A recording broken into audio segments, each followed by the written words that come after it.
Pris d'une violente et subite chiasse cosmique, je me trouvais maintenant confortablement installé sur la cuvette des toilettes avec la feuille A4 rivée aux mains. Pendant que mon intestin se délestait enfin du caca que tout un chacun est obligé de transporter dans son ventre et de gérer au mieux selon les situations, je tentais de comprendre le propos de mon mystérieux correspondant. La lettre se poursuivait de la manière suivante. Mais ce que nous vous disons est la stricte vérité. Nous venons d'une planète située à 15,7 millions d'années-lumière de votre astre froid. Vous n'êtes pas la première personne à qui nous entrons en contact et beaucoup considèrent nos lettres comme l'œuvre d'un plaisantin. L'essentiel de nos courriers a concerné des hommes de science. Nous voulons aujourd'hui entrer en contact avec une personne humaine moins développée intellectuellement que nos précédents correspondants.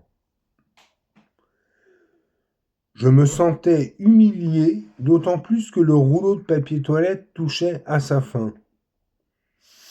Sophie et moi utilisions tous deux du papier toilette, mais elle refusait toujours d'en acheter, considérant dégradant de traverser la ville avec un gros sac de rouleaux roses ou blancs et bon marché, qui soulignait devant tous les citoyens qu'elle était, elle aussi, amenée à aller aux toilettes.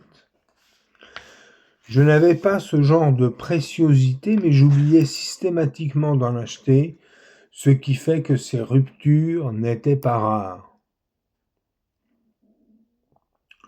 Nous vous observons depuis longtemps, et nous vous avons même déjà parlé à plusieurs reprises. Seulement, comme la majorité des personnes de cette planète, vous êtes persuadés que les entités des autres galaxies n'existent pas, ou bien alors que nous sommes de gros reptiles gluants. Donc, vous ne nous avez pas prêté plus d'attention qu'à une autre personne. Nous avons atterri la première fois sur votre planète le 28 mars 1956 à Lajavie, dans le sud de la France. Depuis cette époque, de nombreux scientifiques d'Ouma, c'est le nom de notre astre chaud, viennent effectuer des recherches sur le vôtre. Notre présence affole vos gouvernements paranoïaques ainsi que leurs services secrets. Il est encore un peu tôt pour ce que vous appelez une rencontre du troisième type. Cependant, la structure mentale des hommes et des femmes de votre région semble bientôt prête à accepter seulement l'idée que d'autres civilisations existent dans l'univers. C'est ce que nous voulons mesurer avec vous. Nous vous recommandons la plus extrême discrétion. La paix soit avec vous. J'oubliais un instant ce curieux parchemin transsidéral, car j'étais occupé à rejoindre la douche à quatre pattes afin de m'y laver le rectum. Cette tâche effectuée avec minutie et à nouveau muni de la lettre, j'entrepris de l'examiner davantage, assis sur le canapé. Tout d'abord, le cachet de la poste indiquait qu'elle avait été postée à 2 pas d'ici, rue de Grenelle. Ensuite, la feuille de papier était assez banale et semblait avoir été achetée dans une quelconque grande surface de quartier. Il n'y avait pas de signature manuscrite, ni d'ailleurs de nom apposé à la fin de ces quelques lignes. La police de caractère était assez étrange et plaidait à elle seule beaucoup plus pour un rigolo givré qu'un être métagalactique. En parcourant de nouveau les 3 paragraphes, je trouvais que la lettre était plutôt mal construite. Elle disait des choses incroyables, mais elle ne fournissait pas de preuves suffisamment troublantes pour que j'y attache trop d'importance.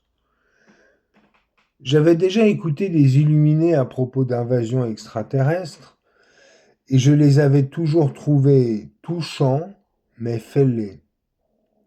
J'avais même dans mon entourage un ami qui se passionnait pour tous ces phénomènes, Manuel. Manuel était un ancien chanteur de revue qui s'était improvisé rédacteur en chef du magazine de propagande de la mairie de la ville de Saint-Côme-d'Olt dans l'Aveyron. Manuel vivait là-bas dans une maison minuscule qui descend vers le camping du village. Son balcon plongeait sur les douches du camping, ce qui le réjouissait l'été venu.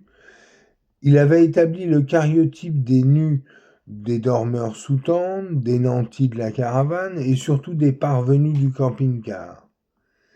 Il était intarissable à ce sujet. Personnage sans formation définie mais doué d'une intelligence charismatique, il s'était toujours sorti des situations les plus délicates avec talent. Cela faisait une dizaine d'années qu'il abreuvait son entourage de discours renseignés sur le problème des ovnis et des extraterrestres. Il faisait même figure d'autorité underground en France sur le sujet. Il refusait d'apparaître sur les plateaux de télévision car il donnait du crédit aux thèses les plus folles de complot mondial anti-martien. Il avait même réussi à me communiquer à plusieurs reprises son délire permanent et obsessionnel de paranoïa aiguë. Il était persuadé que les chefs d'État du monde entier faisaient de la désinformation autour de ces phénomènes pour maintenir les citoyens dans l'ignorance et préserver par là un équilibre social précaire. Selon lui, maintenir en place l'idée que l'homme moderne représente ce qu'il y a de plus abouti en matière d'intelligence par-delà tous les systèmes solaires, revenait à flatter l'ego de chacun afin que tous tolèrent les incohérences manifestes de nos organisations politiques, religieuses, sociales et financières. Lorsque j'ai lu la lettre pour la première fois, l'idée que Manuel puisse en être l'auteur m'avait effleuré. J'avais vite renoncé à cette thèse car il était trop passionné par le sujet pour oser le tourner en ridicule. J'ai d'abord voulu l'appeler pour lui demander son avis à propos de ce courrier étrange. Cependant, je me suis souvenu qu'il m'avait expliqué un jour que ses correspondants ufologues des 4 coins du globe lui envoyaient d'abord une carte postale du monument le plus célèbre à proximité de chez eux et qu'ensuite lui-même reprenait contact avec eux en s'assurant de n'être ni écouté ni lu. J'étais soudain très excité par la perspective de le contacter de cette manière, un peu comme si j'intégrais un réseau subtil de résistance. Le cadran à cartes de la chaîne IFI indiquait 10 heures. J'avais raté mon cours du matin, mais décidai de me préparer pour rejoindre la fac et y déjeuner avant d'assister au cours génial de Jean-Michel Bott de démographie prospective. Mais avant toute chose, je souhaitais surtout me rendre dans une papeterie afin d'y acheter un cliché kitsch de la Tour Eiffel. J'ai claqué la porte de l'appartement tout en glissant la fameuse lettre dans mon sac en bandoulière.